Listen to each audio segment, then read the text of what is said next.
Toda atividade eu sempre começo trazendo algumas palavras, né? Algum conteúdo que faça a gente refletir um pouquinho melhor sobre essa sabedoria do bem viver. Então, hoje, para a gente fazer o trabalho do alinhamento ancestral, que aí eu já vou explicar melhor o que vai ser o alinhamento ancestral de hoje, que é um trabalho quântico bem profundo para a gente fazer liberação de marcas, né? Marcas kármicas, marcas epigenéticas, marcas ancestrais, marcas do nosso campo de forma-pensamento. Mas antes disso, o que eu queria dizer é aquela questão de que a gente, de certa forma, nós não fomos feitos, vamos assim dizer, para viver um estado contínuo de bem-estar humano, né? Isso não é muito comum dentro que seja dessa dimensão aqui, aquela história de que a lucidez ela se apresenta pelo contraste, não é isso? Se não tiver contraste, não tem lucidez, né? Ah, o amor a gente só conhece pela dor, o escuro pelo claro, não é isso? Sol e lua, masculino e feminino. Então, assim, não existe um estado contínuo de bem-estar humano. A gente tem um tecido psíquico, né? Que ele é composto por muitas camadas. Então, a gente tem muitas camadas de pulsões, né, que é chamado de instintos, de movimentos, de desejos, de memórias também, de recalques também, né? Recalque é tudo aquilo que a gente não consegue elaborar internamente. Então, assim, se a gente parar para pensar, o próprio existir, o simples fato da gente existir, já traz um certo conflito estrutural, né? Então, aonde a nossa pulsão ela quer expandir, aonde a nossa pulsão, nosso movimento de ser, ele quer experimentar, ele quer viver, tem uma outra força que tenta conter, tem uma outra força que vai estar disponível também para ser feito o ajuste, para adequar. Então, é aquela história do atrito que a gente não deveria esquecer. Tem um atrito constante, e é esse atrito que molda quem a gente é, vai polindo, né? E deixando a gente mais refinado de uma natureza que a gente vai reconhecendo fora das camadas das distrações. Mas isso é um processo, é um mergulho, né? Tem que sair um pouquinho da matrix, da distração do mundo, que tem muitas, né? E faz parte. Adoro as distrações, mas só isso leva a gente aonde, né? Aonde que a gente vai chegar? Então, é,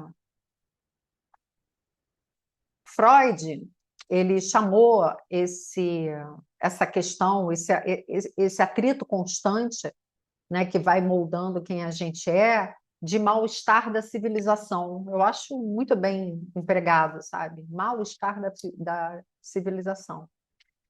E aí é aquilo, né, que a gente está vivendo, de fato, um tempo muito peculiar, a gente está vivendo um tempo em que, ao invés da gente elaborar de uma forma geral o mal-estar, eu sei que não é o caso de vocês que estão aqui, todo mundo, com exceção da Andréia, que eu estou conhecendo agora, mas todo mundo aqui já é arroz de festa.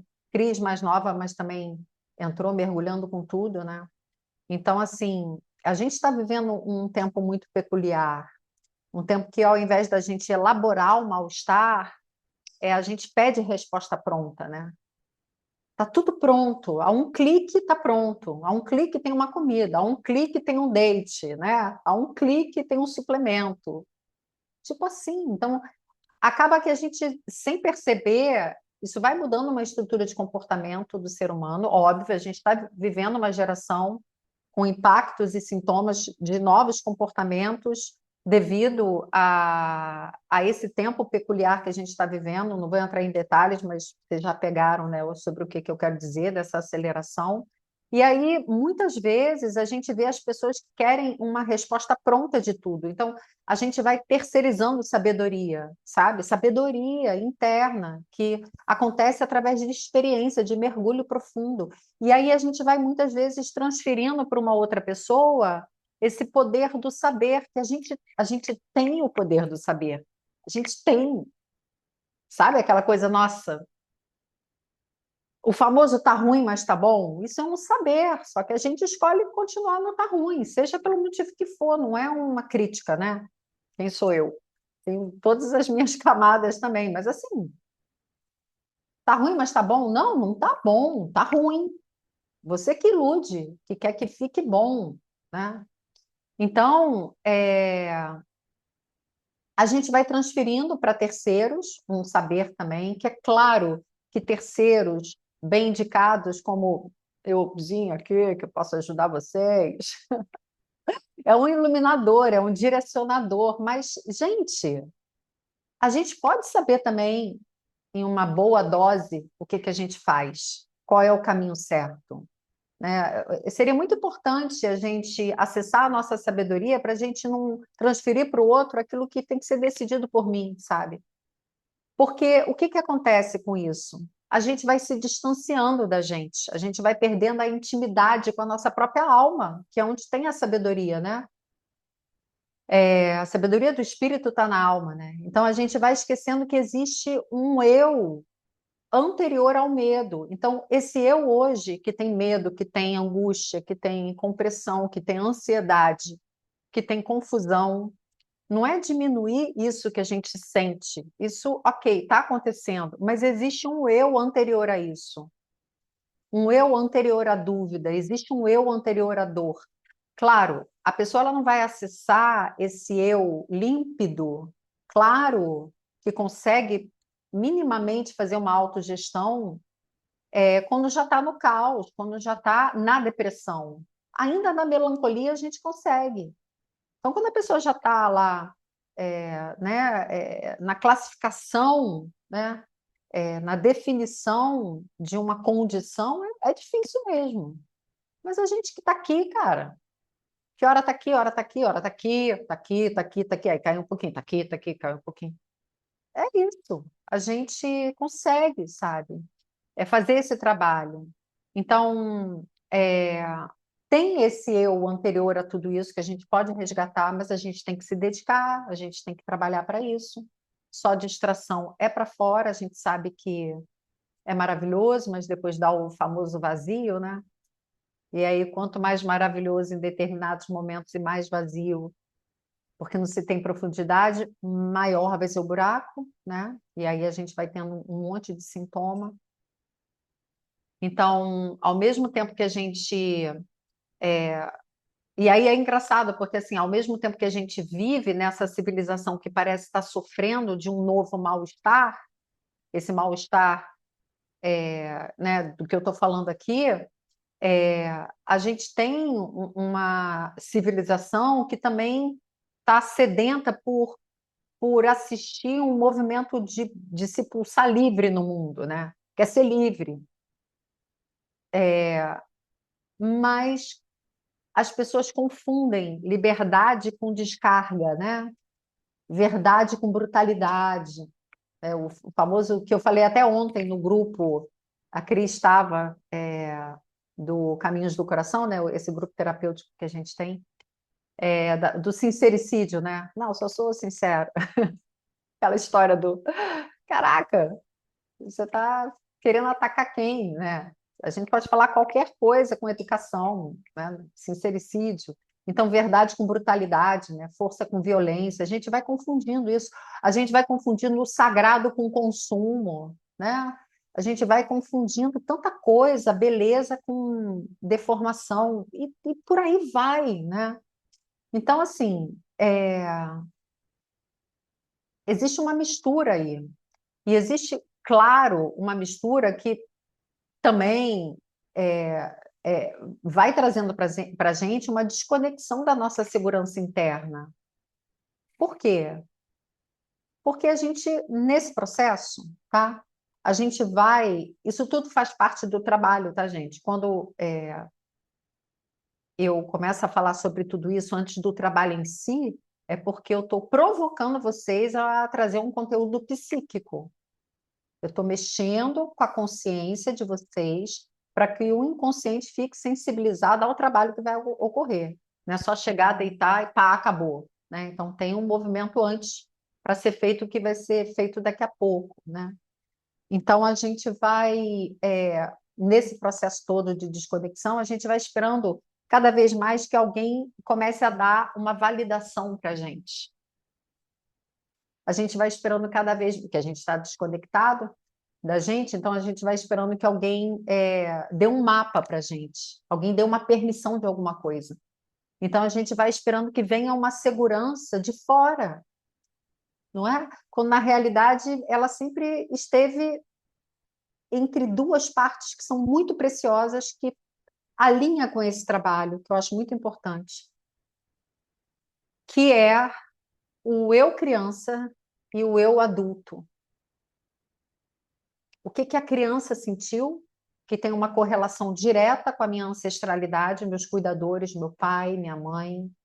E o meu pai e minha mãe, eles vão repetir consciente ou inconscientemente muito ou algumas coisas dos meus avós e de toda uma linhagem de outros que vieram antes dos meus avós, que toda essa estrutura epigenética ela está em mim, né? Não só DNA, epigenético é padrão de comportamento, né? Então, claro que é, então existe muito também daquilo que vem de quem veio antes da gente, dos nossos pais, avós, etc. Então, mas começa nessa criança que sentiu a partir dessa referência anterior, o que que é a criança, né, gente? A criança, ela é um indivíduo que ainda não tem ele ainda não consegue ter autonomia de gestão emocional. Nosso cérebro termina de se formar com 23 anos, né? Mas, enfim, eu estou falando aí até pelo menos os 12 anos, 13 anos, não tem autonomia nenhuma de gestão emocional. E essa criança, essa criança que eu fui, que vocês foram, e que a gente ainda é, porque ela está dentro de nós, o adulto é só a criança que cresceu, não é? Esperamos isso, né? Que tenhamos crescido um pouco. Essa criança ela é moldada por esse conjunto de causas e condições externas e de um meio psicossocial desses pais, desse meio, dessa cultura, não é isso? Então, o que que essa criança sentiu? Quem é a minha criança? Quando eu olho para a minha criança, quem é a minha criança? Eu, quando olho, eu sempre falo um pouco de mim, para trazer uma proximidade para todos e também para entender que é isso, né? No lugar do que eu tenho a fala, não sou mais do que ninguém, eu só estudei um pouco mais, mas tenho muitas questões também e muitas que eu também já trabalhei e superei. Mas quando eu olho para a minha criança, eu vejo duas etapas da minha criança. Eu vejo uma criança até uma determinada idade, 6 anos de idade, curiosa, levada, desafiadora, aguerrida, alegre, sapeca, brincalhona, né? Muito viva. E depois dos 6 anos, com o episódio que aconteceu, eu não tenho memória. Apagou. O trauma apagou. E aí, o pouco que eu tenho é a criança que começou a enxergar mal, que começou a ter disformia corporal, que começou a ficar dentro do banheiro do colégio, não saía para o pátio para brincar, que era atleta, mas tinha que ir, né, eu era atleta de natação e que tinha surtos de pânico no meio da piscina, e mesmo assim tirava o primeiro lugar, tá?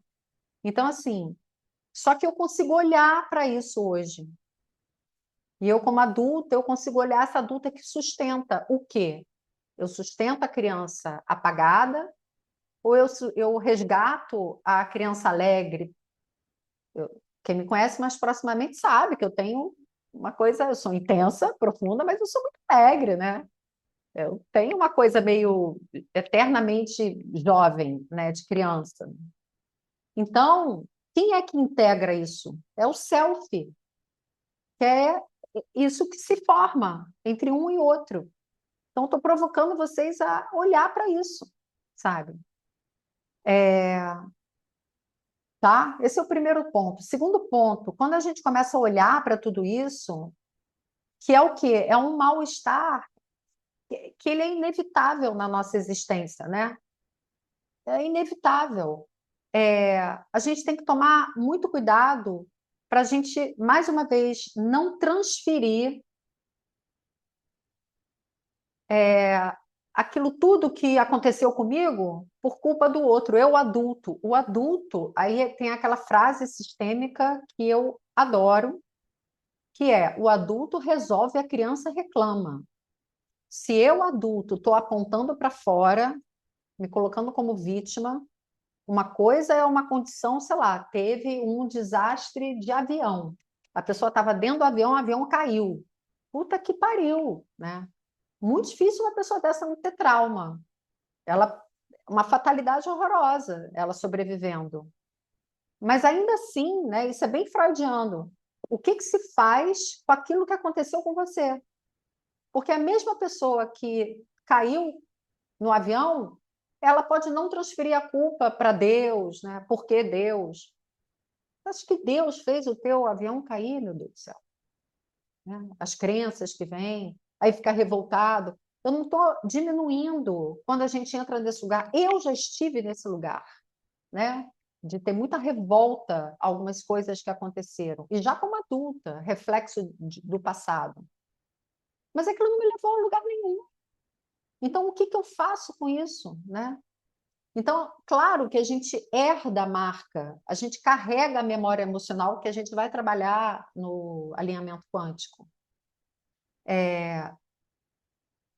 Mas a gente carrega memória emocional que veio de uma constelação epigenética, ok, veio de situações, de causas e condições externas que nos impactaram, ok, e outras que não nasceram na gente, literalmente, que a gente estava limpo, mas que a gente sustentou uma carga.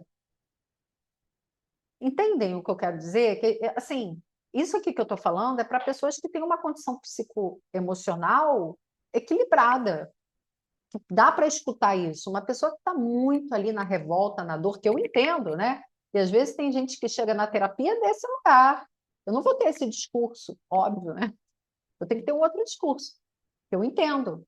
Mas, assim, existe uma história que... O que eu quero dizer, gente, e isso é o que a gente também vai fazer no alinhamento daqui a pouco, é que existe uma história que vibra no nosso corpo antes mesmo da gente ter palavra, antes da gente falar alguma coisa. Sim, mas também existe, em uma igual medida, uma força criadora dentro de cada um de nós. É aquela força que diz assim, cara, isso pode ser transformado. Eu posso criar uma intimidade com a criação, com Deus, cada um chama de uma maneira. Entende? Existe essa parte dentro da gente. A gente consegue acessar isso. Então, o que eu quero dizer é que é, a gente tem marca que foi criada por nossas histórias, a gente tem marca que reeditamos, a gente tem marca que foram de causas e condições externas, e a gente tem marcas que a gente mesmo criou. Tem de tudo, sem dúvida. A gente tem marca dos nossos pais, mas nem tudo também é ancestral. Nem tudo é porque era do meu pai, da minha mãe. Nem tudo, sabe? É... Tudo bem que nem tudo vai depender só de você, mas nem tudo vem de pai e mãe. É como se isso fosse infantilizar um pouco a consciência, sabe? Ou então inflar uma culpa. A gente tem que tomar cuidado com isso. Então, assim, a gente foi feito de duas forças, de tudo que a gente recebe, de tudo que a gente escolhe fazer com aquilo que a gente recebe, né? Então, a gente tem uma força de herança, herança ancestral, e a gente tem uma força ancestral, que eu digo assim, de tudo que aconteceu comigo e de uma ancestralidade que eu digo sanguínea. E eu tenho uma força de escolha, cara. A gente tem força de escolha. E, gente, conheço a fundo a história de todas vocês aqui. Todo mundo tem uma história de superação. Todo mundo tem, não é? Senão a gente ia estar aqui vivo, né? Eu tenho as minhas, né? Todo mundo tem. Então, a gente pode fazer diferente, sabe?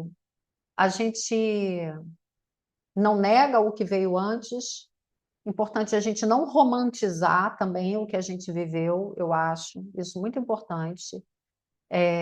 Mas a gente também não pode fugir da nossa potência adulta, sabe?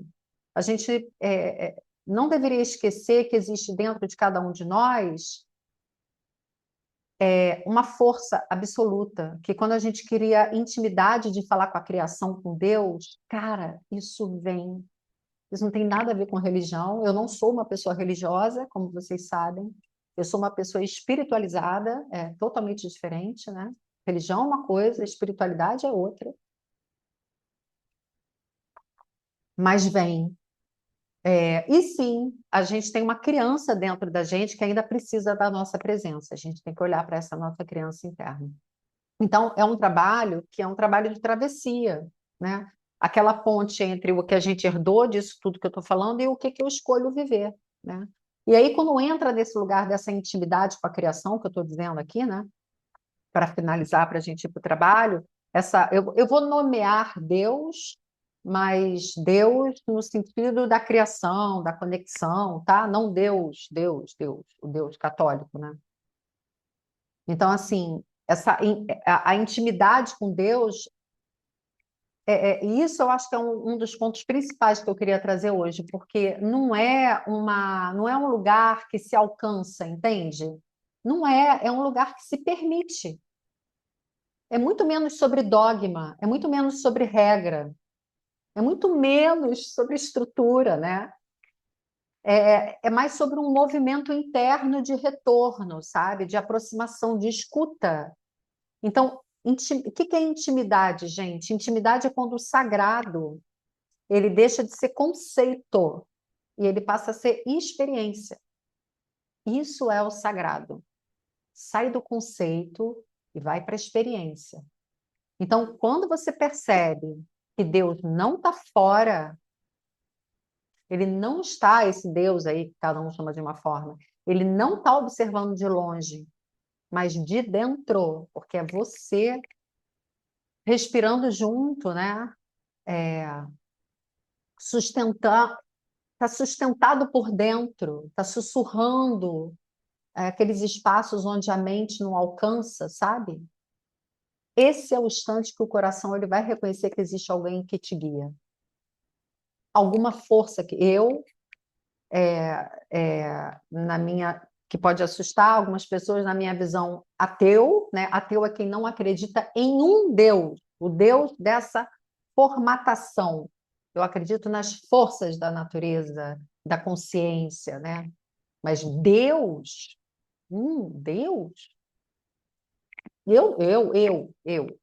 né? Mas assim, o que eu quero dizer é assim, na hora que a gente sabe, que a gente reconhece isso, a gente reconhece que tem essa força que nos guia, tem essa força que para mim não é nomeada como Deus, mas que está em mim, que me abraça, que me chama pelo meu nome, mas não é um alguém, né? Alguma coisa fora. Mesmo quando eu esqueço quem eu sou, entende? Que às vezes a gente esquece, né? Então, eu acho que a intimidade com Deus, ela é silêncio. O primeiro ponto é isso, né? Só que não é aquele silêncio vazio, é aquele que, cara, é isso. É um silêncio que tem esperança, sabe? Onde ah, a alma, ela se acomoda, né? É quando você sente que você pode parar de performar. A galera performa muito, né? Muito. Tem muita máscara, né?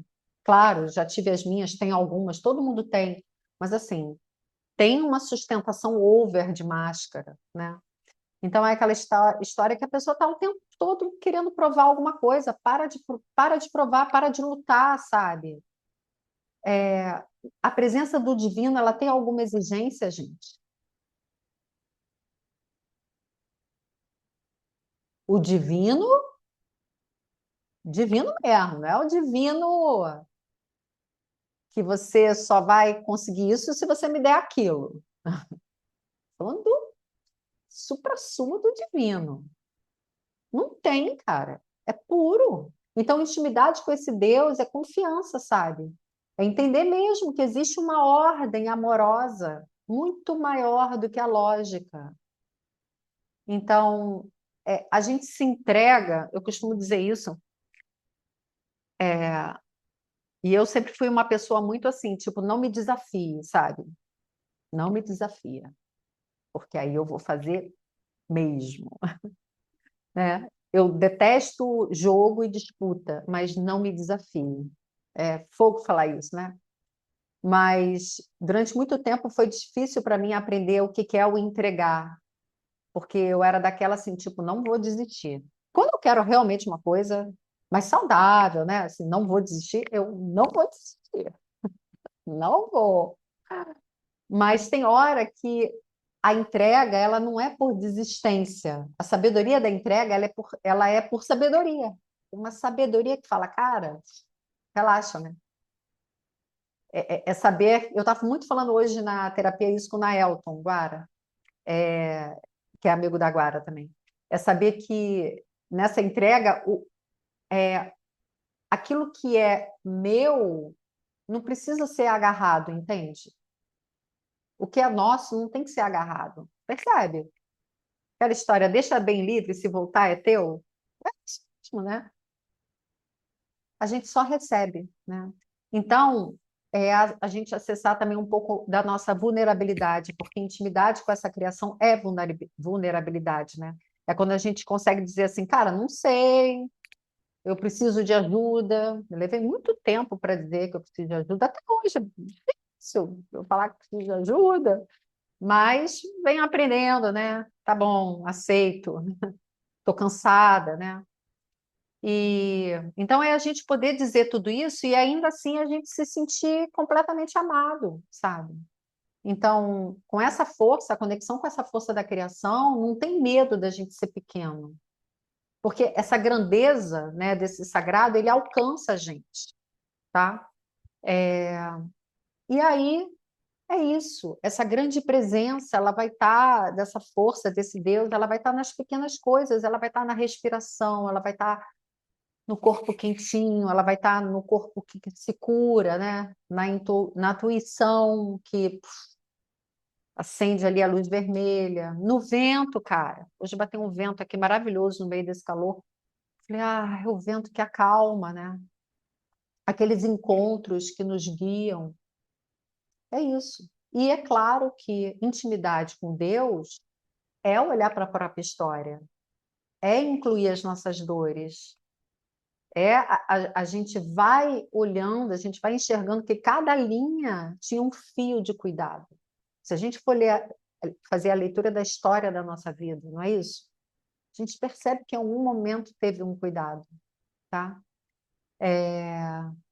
Então, não é, eu entendo que não é acreditar em alguma coisa, é a gente conviver com esse estado de presença.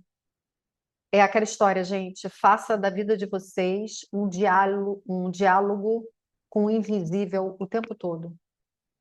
Criar uma conversa constante do teu coração com aquilo que te excede, sabe? E a gente saber que a gente realmente não está só na vida. Sempre vai ter uma presença que vai acompanhar a gente, alguém que vai dar a mão, né? Então, essa intimidade com Deus, com a criação, é esse lugar onde a gente vai poder descansar a alma, né? E a gente vai se sentir que, de alguma maneira, a gente é guiado, que a gente faz parte, né? É sobre isso. E aí, é claro que esse trabalho que a gente vai fazer agora, ele é uma ferramenta, é um manejo quântico. Então, eu uso, para quem já fez, ok, para quem ainda não conhece, eu uso algumas ferramentas que eu tenho aqui na minha mesa, né, da radiestesia, uso também existe uma mandala no Reiki, do Holy Fire Reiki, com vários cristais, que eu também uso essa mandala.